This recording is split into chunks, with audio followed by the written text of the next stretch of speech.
Now go to Visual Studio, create new project, select ASP.NET Core Web API, next, database first,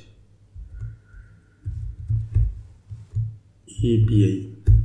Our database is already there, and click on next, and I am selecting here .NET Core 3.1. Authentication type is none, and just uncheck that configure for HTTPS and click on create.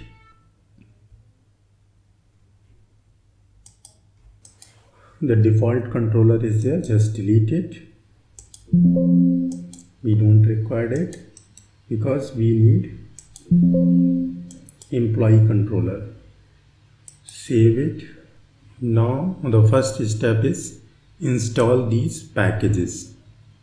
So I am just copying this package and go to tools, manage NuGet, and click on browse and search it. Click on search and select the project name and then select 3.0.1, this one, and click on install.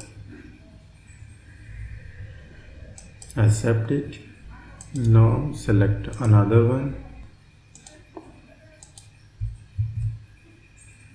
search it, and now scroll to top, select it and just select the version number 3.0.1.